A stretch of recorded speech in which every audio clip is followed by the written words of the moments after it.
ನಿಮಗೆ ಉರ್ದು ಬೇಕು, ನಮಗೆ ಹಿಜಾಬ್ ಬೇಕು, ನಮಗೆ ಎಲ್ಲ ರೀತಿಯ ಇಸ್ಲಾಂ ಧರ್ಮದ ಇದ್ರ ಬೇಕಂದರೆ ನಿಮ್ಗೆ ಪಾಕಿಸ್ತಾನ ಅವಾಗೆ ಪೂಜ್ಯ ಮಹಾತ್ಮ ಗಾಂಧೀಜಿಯವರು ನಿಮ್ಗೆ ಕೊಟ್ಟಿದ್ದಾರೆ, ಅಲ್ಲಿ ಹೋಗ್ರಿ.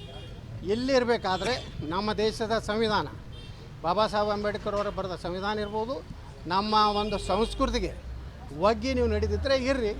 ಇಲ್ಲಾಂದರೆ ಇಂಥದಕ್ಕೆ ಆಸ್ಪದ ಕೊಟ್ಟರೆ ಇದು ದೇಶದ ಮುಂದಿನ ಭವಿಷ್ಯದಲ್ಲಿ ಈಗೇ ಹಿಂಗೆ ಮಾಡ್ತಾಯಿದ್ದಾರೆ. ಬರೀ ಅವ್ರು 15-16% ಇದ್ದರೆ ನಾವು ಹಿಂದೂಗಳನ್ನು ವಿಚಾರ ಮಾಡಬೇಕಾಗ್ತದೆ. ಇನ್ನು 50% ಅವ್ರು ಆದರೆ ನಾವು ಹಿಂದೂಗಳು ಈ ದೇಶದಲ್ಲಿ ಉಳಿಲಿಕ್ಕೆ ಸಾಧ್ಯ ಇದೆಯಾ?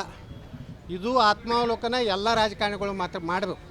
ದುರ್ದೈವ ಅಂದ್ರೆ ಸಿದ್ದರಾಮಯ್ಯನವ್ರು ಏನು ನನಗೆ ಸಂಶಯ ಬರ್ತಾಯಿದೆ, ಅವರೇನು ಹಿಂದೂ ಅದಾರೋ ಅಥವಾ ಏನು ಸಾಬ್ರಾಗಿ ಯಾವಾಗ ಮತಾಂತರ ಆಗ್ಯಾರೋ.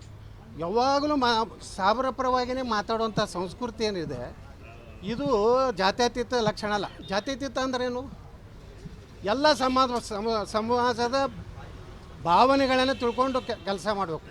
ಒಂದು ವರ್ಗಕ್ಕೆ ತಲೆ ಮೇಲೆ ಕೂಡಿಸೋಬಿಟ್ರೆ ಮುಂದೆ ದೇಶದ ಪರಿಸ್ಥಿತಿ ಏನಾಗ್ತದೆ?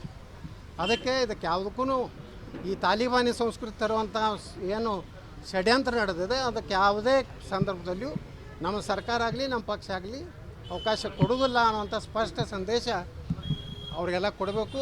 ಅವರಿಗೆ ಹಿಜಾಬ್ ಹಾಕ್ಕೊಂಡು ಬರ್ತಿದ್ರೆ ಅವ್ರನ್ನ ಶಾಲೆಯಿಂದ ಹೊರಗೆ ಹಾಕಬೇಕು, ಉಚ್ಚಾಡಿಸ್ಬೇಕು. ಈ ತಳಿ ನಾನು ಆಗ್ರಹವನ್ನು ರಾಜ್ಯ ಸರ್ಕಾರಕ್ಕೆ ಮಾಡ್ತೇನೆ.